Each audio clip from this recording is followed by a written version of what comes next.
Sobat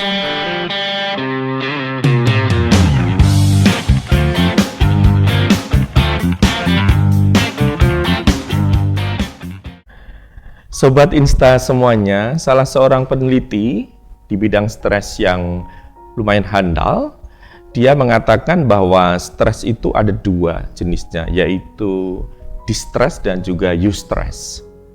Distress itu adalah stres yang bersifat buruk dan bisa menghambat seseorang itu untuk melakukan sesuatu, bahkan tidak memiliki harapan di masa yang akan datang. Jenis yang kedua adalah eustress. Eustress ini adalah stres yang bersifat baik. Jadi memotivasi orang untuk maju, memotivasi orang untuk memiliki harapan di masa yang akan datang.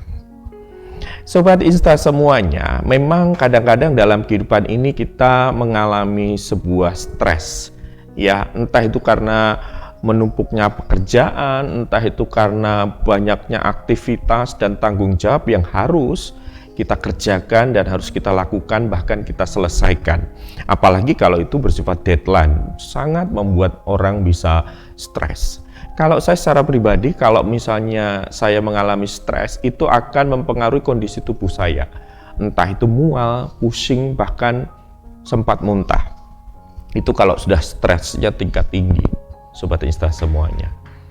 Nah, Sobat Insta semuanya, memang fokus utama dalam menghadapi stres bukan bertumpu pada penyebabnya, tetapi bagaimana cara pandang kita terhadap stres itu. Ya. Kalau kita memandang stres itu, misalnya begini, stres itu tidak akan membuat saya jadi stuck, tidak akan membuat saya jadi gagal terus-menerus, tetapi stres itu akan memacu saya untuk lebih kreatif lagi, untuk memandang dan memikirkan bahwasanya di balik tugas saya yang menumpuk, pekerjaan saya yang banyak ini, yang memang kadang membuat stres ini, saya akan berpikir bahwasanya setelah ini saya selesaikan, ada hal-hal yang akan saya peroleh. Misalnya sesuatu yang menyenangkan hati saya karena saya sudah menyelesaikan tugas saya, maka ada sesuatu yang saya akan terima. Entah itu imbalan, entah itu insentif, dan lain sebagainya. Itu hanya contoh masalah stres. Dan kalau kita baca di dalam Matius pasal 11 ayat 28, ini adalah ayat yang ditujukan kepada orang yang sedang mengalami beban berat, termasuk stres. Dikatakan Matius 11 ayat 28 begini, "Marilah kepadaku semua yang letih lesu dan berbeban berat, aku akan memberikan kelegaan kepadamu." Sobat Insta semuanya, ini adalah sebuah undangan yang luar biasa daripada Tuhan Yesus Kristus yang ditujukan kepada siapa? Kepada setiap orang yang sedang merasakan keletihan, kelesuhan, beban berat, ya, dan lain sebagainya. Dan tidak hanya ada undangan, tetapi ada jawaban yang Tuhan akan berikan, yaitu apa? Dikatakan di dalam ayat itu berkata bahwa aku akan memberikan kelegaan kepadamu. Jadi di tengah menumpuknya tanggung jawab, pekerjaan dan lain sebagainya yang membuat kita stres, ada undangan dari Tuhan Yesus, marilah datang kepadaku. Dan dia berjanji, aku akan memberikan kelegaan. Memang kelegaan itu yang dibutuhkan oleh seseorang, kita semuanya membutuhkan kelegaan. Kelegaan yang bisa menyukakan hati kita, yang membuat hati kita menjadi damai dan tenang, bahkan sejahtera. Dan itu hanya kita bisa terima di dalam Yesus Kristus.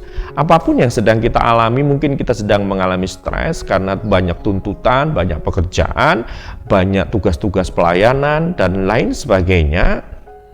Ingat, cara pandang kita terhadap stres itu yang perlu dipulihkan. Dan ingat juga bahwasanya Tuhan mengajak kita untuk datang kepadanya. Khususnya dalam masa-masa stres ini, justru akan kita harus lebih dekat lagi kepada Tuhan. Dia berjanji akan memberikan kelegaan kepadamu. Terimalah kelegaan itu ketika kita datang pada Tuhan.